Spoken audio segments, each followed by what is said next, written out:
Hi hello ಎಲ್ರಿಗೂ ನಮಸ್ಕಾರ. Welcome back to Bhagya creation. ಯಾರ್ಯಾರಾಗೆ ನಮ್ಮ ಚಾನಲ್ ನೋಡ್ತಾ ಇದ್ದೀರಾ ದಯವಿಟ್ಟು ಸಬ್ಸ್ಕ್ರೈಬ್ ಮಾಡ್ಕೊಳ್ಳಿ. ನನ್ನ ವಿಡಿಯೋ ಇಷ್ಟ ಆದರೆ ಒಂದು ಲೈಕ್ ಕೊಡಿ. ನೀವು ನನ್ನ ವಿಡಿಯೋ ನೋಡಿ ಒಂದು ಲೈಕ್ ಕೊಟ್ಟರೆ ನಮಗೂ ಒಂದೇನಾದರೂ ಮಾಡಬೇಕು ಅನ್ನೋಕ್ಕೆ ಹುಮ್ಮಸ್ಸು ಬಂದೇ ಬರುತ್ತೆ. ತುಂಬ ವಿಡಿಯೋಗಳು ಮಾಡಾಕ್ತೀನಿ. ಮತ್ತು ಇವಾಗ ಮೊದಲಿಗೆ ನಾನು ಸ್ಮೂದಿ ಮಾಡ್ತಾಯಿದ್ದೀನಿ. ಮ್ಯಾಂಗೋ ಸಬ್ಬಕ್ಕಿ ಹಾಕಿ ಸ್ಮೂದಿ ಮಾಡ್ತಾಯಿದ್ದೀನಿ. ತುಂಬಾ ಚೆನ್ನಾಗಿರುತ್ತೆ, ರುಚಿಯಾಗಿರುತ್ತೆ, ದೇಹಕ್ಕೂ ತಂಪು ಕೂಡ ಹೌದು. ಮಕ್ಕಳಿಗೂ ಅಷ್ಟೇ ತುಂಬ ಇಷ್ಟ ಆಗುತ್ತೆ. ಇಲ್ಲಿ ನಾನು ಒಂದು ಪಾತ್ರೆಗೆ ಹಾಲನ್ನು 1 ಲೀಟ್ರು, ಅಂದರೆ ನೀವು ಎಷ್ಟು ಕ್ವಾಂಟಿಟಿ ಮಾಡ್ತೀರೋ ಅದ್ರ ಮೇಲೆ, ಅಂದರೆ ಹಾಲು ಗಟ್ಟಿಯಾಗಿರಬೇಕು. ಹಾಗಾಗಿ ನಾನಿಲ್ಲಿ 1 ಲೀಟ್ರನ್ನ ಹಾಕ್ಕೊಂಡಿದ್ದೀನಿ.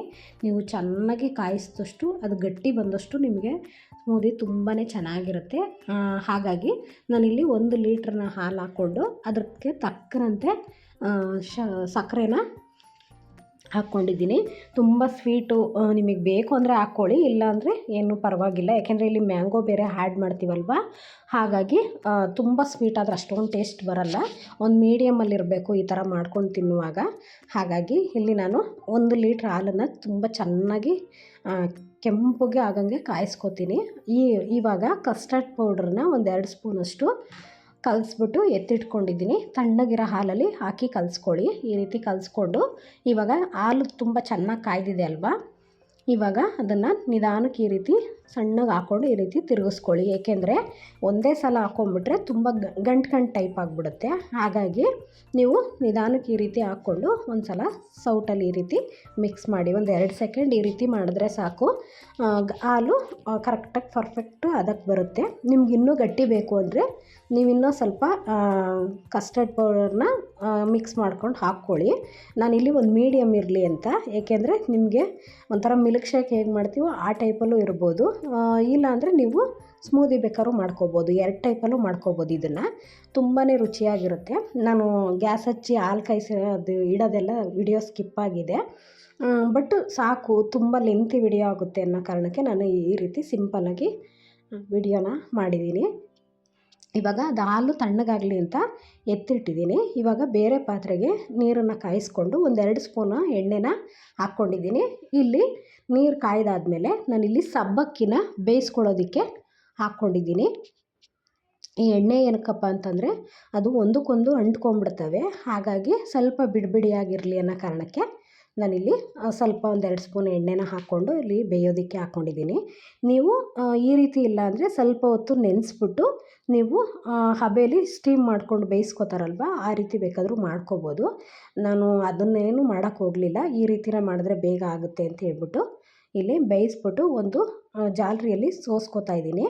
ಅಂದರೆ ಇದು ತುಂಬ ಬೆಂದರೆ ಮುದ್ದೆ ಥರ ಆಗಿಬಿಡುತ್ತೆ. ಹಾಗಾಗಿ ಈಗ ನೋಡಿ ಅದನ್ನೆಲ್ಲ ಸೋರ್ಬಿಟ್ಟು ಇವಾಗ ಮೇಲ್ಗಡೆ ತಣ್ಣೀರಲ್ಲಿ ನಾವು ವಾಶ್ ಮಾಡ್ಕೋಬೇಕಾಗುತ್ತೆ ಇದನ್ನು. ಇಲ್ಲಾಂದರೆ ತುಂಬ ಅಂಟ್ಕೊಂಬಿಡುತ್ತೆ, ಬಿಡಲ್ಲ. ಹಾಗಾಗಿ ಈ ರೀತಿ ಬೇಯಿಸ್ಕೊಂಡು ನಾವು ನೀರಲ್ಲಿ ವಾಶ್ ಮಾಡ್ಕೊಂಬಿಟ್ರೆ ಈ ರೀತಿ ನೋಡಿ ಉದುದ್ರಾಗಿ ಎಷ್ಟು ಚೆನ್ನಾಗಿ ಬೆಂದಿದೆ, ಉದುದ್ರಾಗೂ ಇದೆ. ನಾವು ಇದರಲ್ಲಿ ಟಿಫನ್ ಐಟಮ್ ಎಲ್ಲ ಮಾಡ್ಕೋಬೋದು, ತೊಂದರೆ ಇಲ್ಲ. ಬಟ್ ಈ ರೀತಿ ಇದು ಮಾಡೋದ್ರಿಂದ ತುಂಬ ಬಾಡಿಗೆ ತುಂಬಾ ತಂಪು. ಇವಾಗ ಬೇಸಿಗೆ ಅಲ್ವಾ, ಹಾಗಾಗಿ ಈ ರೀತಿ ಮಾಡಿಕೊಂಡು ತಿನ್ನೋದ್ರಿಂದ ಕುಡಿಯೋದ್ರಿಂದ ನಮ್ಮ ಬಾಡಿನೂ ತುಂಬಾ ಚೆನ್ನಾಗಿರುತ್ತೆ. ಮತ್ತು ಮಕ್ಕಳಿಗಂತೂ ಸಖತ್ ಇಷ್ಟ ಆಗುತ್ತೆ. ನೋಡಿ ಇವಾಗ ಈ ಹಾಲು ತಣ್ಣಗಾಗಿದೆಯಲ್ಲ, ಇದಕ್ಕೆ ನಾನಿಲ್ಲಿ ಸಬ್ಬಕ್ಕಿ ಬೇಯಿಸಿರೋದನ್ನ ಹಾಕ್ಕೊಂಡು ಮಿಕ್ಸ್ ಮಾಡ್ಕೋತಾ ಇದ್ದೀನಿ. ಇದು ನೀವು ಈ ರೀತಿಯೂ ಮಾಡ್ಕೋಬೋದು. ಅಕಸ್ಮಾತ್ ಮ್ಯಾಂಗೋ ಇಲ್ಲ ಅಂತಂದರೆ ನೀವು ಈ ರೀತಿ ಬೇಕಾದರೂ ಮಾಡ್ಕೋಬೋದು. ಏಕೆಂದರೆ ಇವಾಗ ಮಾವಿನ ಹಣ್ಣು ಸೀಸನ್ ಆಗಿರೋದ್ರಿಂದ ನಾವು ಮ್ಯಾಂಗೋದಲ್ಲಿ ತುಂಬಾ ವೆರೈಟಿ ಮಾಡ್ಬೋದು. ಹಾಗಾಗಿ ನಾನು ಮ್ಯಾಂಗೋದಲ್ಲಿ ಮಾಡಿದ್ರೆ ತುಂಬ ಟೇಸ್ಟಿಯಾಗಿರುತ್ತೆ ಅನ್ನೋ ಕಾರಣಕ್ಕೆ ಇಲ್ಲಿ ಮ್ಯಾಂಗೋನು ಆ್ಯಡ್ ಮಾಡ್ತಾಯಿದ್ದೀನಿ. ಇಲ್ಲಿ ನಾನು 2-3 ಮಾವಿನ ಹಣ್ಣನ್ನು ಈ ರೀತಿ ತಿರುಳನ್ನು ತೆಗೆದು ಪೇಸ್ಟ್ ಮಾಡಿ ಇಟ್ಕೊಂಡಿದ್ದೀನಿ. ಈಗ ಇದಕ್ಕೇ ನಾವು ಸಬ್ಬಕ್ಕಿ ಹಾಕಿ ಇಟ್ಕೊಂಡ್ವಲ್ಲ, ಅದಕ್ಕೇ ಇಲ್ಲಿ ಮ್ಯಾಂಗೋ ಪ್ಯೂರಿನ ಹಾಕ್ತಾಯಿದ್ದೀನಿ.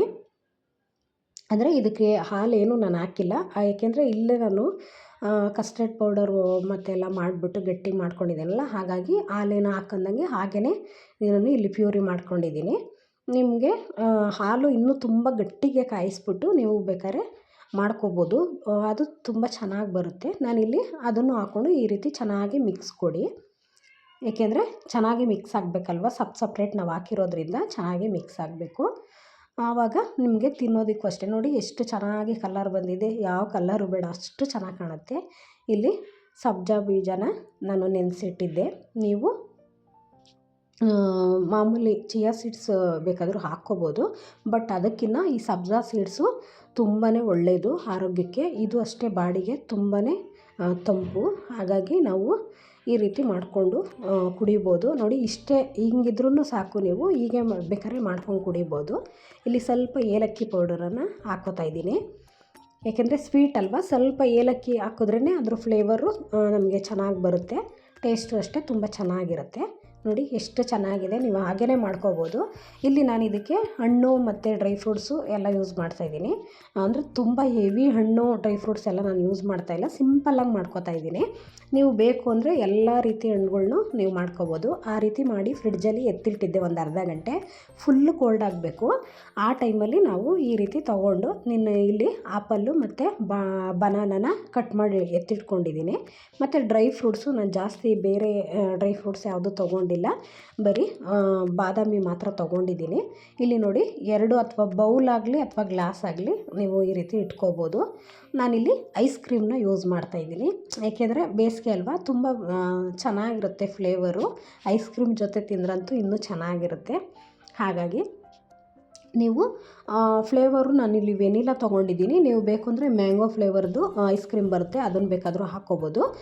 ಏನೂ ಡಿಫ್ರೆನ್ಸ್ ಆಗೋಲ್ಲ, ತುಂಬಾ ರುಚಿಯಾಗಿರುತ್ತೆ. ಇವಾಗ ನೋಡಿ ಐಸ್ ಕ್ರೀಮ್ ಹಾಕ್ಕೊಂಡು ಇಲ್ಲಿ ನಾನು ಆಪಲ್ನ 2ಕ್ಕೂ ಹಾಕ್ಕೊಂಡೆ, ಮತ್ತು ಬನಾನೂ ಅಷ್ಟೇ 2ಕ್ಕೂ ಹಾಕ್ಕೊಂಡಿದ್ದೀನಿ. ಆದರೆ ಸ್ವಲ್ಪ ಸಣ್ಣಗೆ ಕಟ್ ಮಾಡಿ, ಮತ್ತು ಡ್ರೈ ಫ್ರೂಟ್ಸು ಬಾದಾಮಿ ಹಾಕ್ಕೊಂಡು, ಮತ್ತು ಇಲ್ಲಿ ಟೂಟಿ ಫ್ರೂಟಿನ ನಾನಿಲ್ಲಿ ಯೂಸ್ ಮಾಡ್ತಾಯಿದ್ದೀನಿ.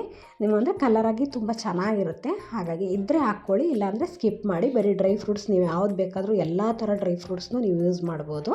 ನಾನಿಲ್ಲಿ ಕುಡಿಯೋದಕ್ಕೂ ತಿನ್ನೋದಕ್ಕೂ ಎರಡು ಒಂದು ಇದಾಗಿರಲಿ, ಟೇಸ್ಟು ಎರಡೂ ಇರಲಿ ಒಂದೇ ಸಮ ಅಂತ ನಾನಿಲ್ಲಿ ಒಂದು ಲೇಯರು ಮತ್ತು ಮೇಲ್ಗಡೆ ಒಂದು ಲೇಯರ್ ಮಾತ್ರ ಈ ರೀತಿ ಹಾಕ್ಕೊಂಡಿದ್ದೀನಿ. ನೀವು ಬೇಕು ಅಂದರೆ 3 ಲೇಯರಾಗಿ ಮಾಡ್ಕೋಬೋದು. ನಾನಿಲ್ಲಿ ಈ ರೀತಿ ಮಾಡ್ಕೊಂಡಿದ್ದೀನಿ. ಮತ್ತು ನೋಡಿ ಇವಾಗ ನಾನು ಏನು ಮ್ಯಾಂಗೋದು ಮಿಲ್ಕ್ ಶೇಕ್ ಥರ ಮಾಡಿದ್ನಲ್ವ, ಅದನ್ನು ಇಲ್ಲಿ ಹಾಕ್ಕೋತಾ ಇದ್ದೀನಿ. ನೋಡಿ ಈಗ ಹಾಕ್ಕೊಂಡಾದ್ಮೇಲೆ ಮೇಲ್ಗಡೆ ನಿಮಗೆ ಆಪ್ಷನ್ಸು ಈ ರೀತಿ ಹಾಕ್ಕೊಂಡ್ರೆ ತುಂಬ ಚೆನ್ನಾಗಿರುತ್ತೆ. ತಿನ್ನೋದಕ್ಕೂ ಕುಡಿಯೋದಕ್ಕೂ ಎರಡು ಸಿಗುತ್ತೆ. ಮಕ್ಕಳಿಗಂತೂ ಸಖತ್ ಇಷ್ಟ ಆಗುತ್ತೆ. ಈ ಮಕ್ಕಳು ಏನಾದರೂ ಕೇಳ್ತಾರಲ್ವ, ಅವ್ರಿಗೆ ಮಾಡ್ಕೊಡೋದಕ್ಕೆ ಹಣ್ಣುಗಳು ತಿನ್ನಲ್ವಲ್ಲ, ಈ ರೀತಿ ಹಾಕ್ಬಿಟ್ಟು ನಾವು ಡಿಫ್ರೆಂಟಾಗಿ ಕಾಣಿಸೋದ್ರಿಂದ ತಿಂತವೆ ಮಕ್ಕಳು. ನೋಡಿ ಆಪಲ್ಲು ಮತ್ತು ಬನಾನನ ಮೇಲ್ಗಡೆ ಹಾಕ್ಬಿಟ್ಟು ಇಲ್ಲಿ ಮತ್ತೆ ಮೇಲ್ಗಡೆ ಐಸ್ ಕ್ರೀಮ್ ಹಾಕ್ತಾಯಿದ್ದೀನಿ. ಮಕ್ಕಳಿಗೆ ಐಸ್ ಕ್ರೀಮ್ ಕಂಡ್ರೆ ತುಂಬಾ ಇಷ್ಟ ಆಗುತ್ತೆ. ಹಾಗಾಗಿ ಅಂದರೆ ಜಾಸ್ತಿ ಐಸ್ ಕ್ರೀಮು ತಿನ್ನಿಸ್ಬಾರ್ದಲ್ವ, ಆದರೂ ಬದಲು ಈ ರೀತಿ ಏನಾದರೂ ಮಾಡಿ ಸಿಂಪಲಾಗಿ ಸ್ವಲ್ಪ ಐಸ್ ಕ್ರೀಮ್ ಹಾಕ್ಕೊಟ್ರೆ, ಐಸ್ ಕ್ರೀಮ್ ಇರೋದ್ರಿಂದ ಮಕ್ಕಳು ತಿಂದಲೇ ಇರೋ ಮಕ್ಕಳನ್ನು ಸಹ ಈ ಥರ ಐಸ್ ಕ್ರೀಮ್ ಇರೋದ್ರಿಂದ ತಿಂದೇ ತಿಂತಾರೆ. ತುಂಬ ರುಚಿಯಾಗಿರುತ್ತೆ. ಬೇಕಾದ್ರೆ ಒಂದು ಸಲ ಟ್ರೈ ಮಾಡಿ ನೋಡಿ.